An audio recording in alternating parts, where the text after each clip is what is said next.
ici les quais. Guignol, Guignol, prends le bas de combat, Guignol. La guerre est déclarée. Ah bah te penses pas si bien dire, Niafron. Non mais quoi? Ils veulent les fermer, les démonter. Et quoi encore? Oh décidément, ces JO leur tournent la tête. Et quand les têtes tournent, eh ben là, mon manège à moi, bah c'est d'eux dont il s'agit. Non mais c'est pas vrai, Guignol. C'est pour rire. C'est une blague. C'est pour nous mettre en boîte. Oh que non, Niafron. C'est du sérieux. Et cette fois, les dieux sont tombés sur la tête. Mais c'est un film. Non, c'est bien la réalité. La ville de Paris et la préfecture veulent faire fermer et démonter les boîtes des bouquinistes pour les Jeux Olympiques. Haro. Sur le Baudet. Non, sur le bouquin. Mais alors, toute cette mémoire de Paris, cette culture, que renferment ces boîtes? Mais c'est la boîte de Pandore maintenant qu'il ne faut surtout pas rouvrir. T'inquiète, Niafron. Ils vont pas se laisser faire. D'ailleurs, cette affaire provoque une levée de boucliers et de partout. Paris. Le Paris des bouquinistes. Paris outragé. Paris brisé. Paris martyrisé. Mais Paris libéré.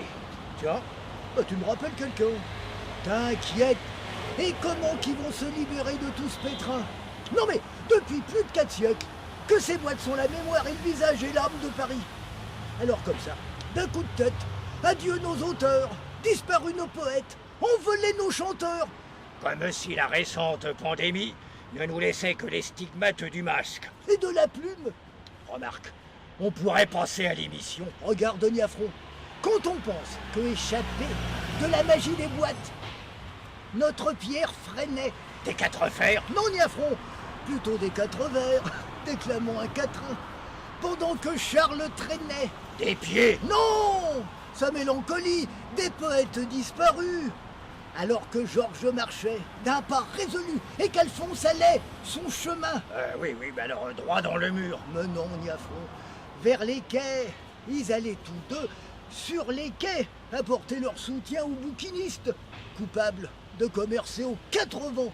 Quelques feuilles d'automne. Mais non, Niafron, celles-ci se ramassent moins à l'appel, mais plutôt comme la chanson de Prévert, et te rappellent à notre souvenir. Ouais, en attendant, feuilles, livres, gravures, journaux, chansons, et tout le petit monde de l'art et de l'esprit semble bien avoir déclenché l'ire des autorités municipales et préfectorales. Les livres n'ont plus droit de citer sur les quais. Pourtant, tu sais, Niafron, en son temps, Saint-Just nous avait déjà éclairés. Il disait que tous les arts ont produit des merveilles. L'art de gouverner n'a produit que des monstres. Je sais pas où tout cela va mener, mais l'opprobre et le discrédit que l'on jette sur ces diables de bouquinistes risque fort de se retourner contre les édiles et l'administration.